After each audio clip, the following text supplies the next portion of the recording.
Welcome to the Profit in Your Pocket series of videos to implement profit first in your business. Today I am talking about bank account structures. So a deep, in-depth view of what each of the standard bank accounts are within Profit First and how they work for you, what those rules are that you will need to follow when you set these accounts up. So the first bank account that you want to set up is probably the one you already have set up, is your income bank account. Now, your income bank account is the money that all income goes into. So every time you make a sale, the money will come into this bank account. The great thing about having one income bank account means that you can see all of the different sources of income that you have and track it accordingly. When you have your income bank account set up, the only thing that this bank account is set up is for your income. There's no money that comes out of it apart from the transfers to other bank accounts. So what we're going to see on a weekly basis when we do weekly transfers is the money coming into the account and then emptying straight out, coming into the account and emptying straight out, coming into the account and emptying straight out. So what we're doing with this respect, and it's great if you use Xero because it shows you that little pattern on your dashboard, is it shows you how much income's coming in every single week, and you can track and see if there's any trends within your business that you need to be aware of. For example, if you're a business who invoices at the end of month to be paid 21 days later, then it's likely that on that third week, around the 21st of the month, you'll get more money in your account than what you will in the other weeks. And so you can adjust for that and you can pay attention to that. You can notice what's happening so you can make better decisions about your money so that you don't get caught short the week before on the next month. So you can really see what's happening when you've got that income account and you're seeing the trends come in and out. Sometimes you'll have a really big week and sometimes you'll have a really small week, and that's normal within business. What it means by transferring it out every single week, even if you've got $20 in the account, still transfer it out, is it means on those big months you've got bigger amounts going to the other accounts, and on those small weeks you'll have smaller amounts going out. But overall, with the percentages being what you need them to be, you will always have enough money in those bank accounts to be able to service the purpose of those accounts. So that's your income account. The second account is your profit account. Now, this one needs to be out in a different bank. Out of sight, out of mind. There's no temptation to spend it as it's accumulating because it's not there. You're not logging in every day to see what's in the account, so therefore you don't want to spend it. The profit account is there for you as the owner to say, yes, we're going to make a profit, an actual cash profit, not just one of those ones on the profit and loss statement. And at the end of every quarter, you get to distribute the profits out to the owners. Now, a point with this one. You only want to distribute half out to the owners as their reward and thank you. The other half to stay in the business to be used as a rainy day fund, or in recent times, a COVID fund for dealing with those unexpected costs or those times of drought when it comes to income. So you've got that money set aside for those just in case events. Profit is your reward for doing a great job and running a successful business. So it's there for you, for your purpose, whatever that is. If you have debts within your business, then we'd prefer that your profits go to debt reduction, because the quicker you can get rid of the debt, the less interest you pay overall and the more profits you make in time. So we want you to reduce your debt as much as possible. But if you have no debt, then it's a reward for you. Maybe you've got a house payment that you can top up and pay your house down quicker, or an investment that you want to make to invest in. Or maybe you want to go on holidays with your family because you've been running your business for so long and you haven't had a holiday before. Whatever your purpose is for your profit, and it's really important to find a purpose for your profit, otherwise you're just going to want to leave it sitting there, which we don't want you to do. We want you to take it and we want you to use it and we want you to enjoy being a business owner, earning money. Whatever your purpose is, enjoy it every quarter. So every quarter you'll leave half of the money in the bank account for the business and take half of the amount out for whatever purpose you deem. Now, if this doesn't make sense to you, I want you to reach out, because your profit account can be something that's quite confusing for some businesses, especially if you've not done goal setting before. We can run through how to work out what you want to spend your profits on. Now, the third bank account is your owner's pay account. When we ask business owners who their most valuable employees are, they'll generally pick somebody else. But really, if you're working in the business, you're probably working the hardest in the business. You know everything that's going on. You make all of the decisions. You're there before people get there in the morning. You're there after people leave at night. Whatever it is, that's you. You generally don't have a clock in, clock on attitude like some of the other employees do, where they come to work on time, they leave on time, and they don't really give a stuff about the business. You do. And if you weren't around, would your business even exist? By setting up an owner's pay bank account, it means that the money is always there to pay you. Always there to pay you a wage for working in your business. Because if you weren't paid a proper amount for working in your business, it can get really disheartening to go to work every day, to do all of the work and not be paid a fair amount. You might as well go and get a job at Coles stacking shelves, because at least that's a clock in, clock out job and you get paid for the hours you do. So operating your own business and working in your business means that you should be paid the amount that you're paying somebody else. As a minimum, you should be paying your minimum paid employee the same as you. Does that make sense? If you're paying somebody $20 an hour, you shouldn't be paid less than that. As an owner, you deserve to be paid for working in the business. You are your most important employee, and you need to make sure that you've always got money to pay yourself.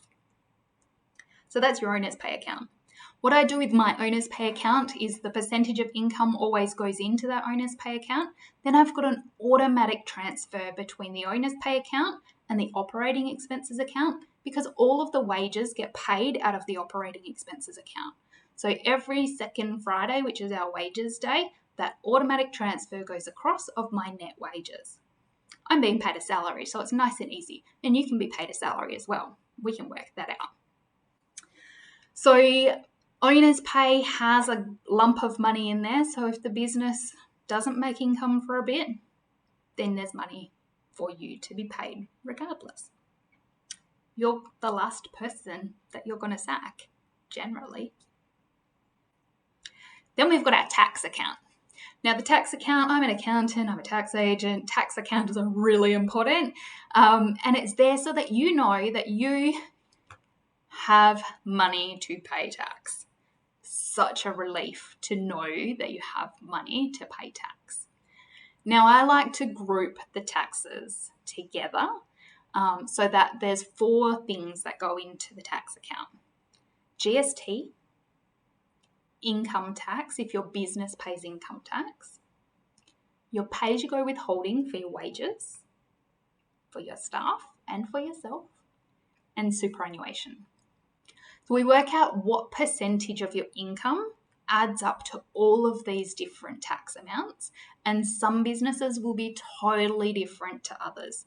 So our tax structure in Australia, companies, sole traders, partnerships and trusts all have different tax obligations from an income tax point of view, and so that means your percentage might differ incredibly. But as a starting point, we can use the starting percentages and move from there, or we can do a calculation and calculate the right amount of tax that needs to be set aside every single time. Now, if you're playing catch up with the tax office, unfortunately, if you have a payment plan or if you've lodged a couple of BASs that you've not paid for yet, then that percentage might need to be a little bit higher. Or if you're really struggling, it might need to be a little bit lower so that we can start moving other things in the business before we can get on to tax.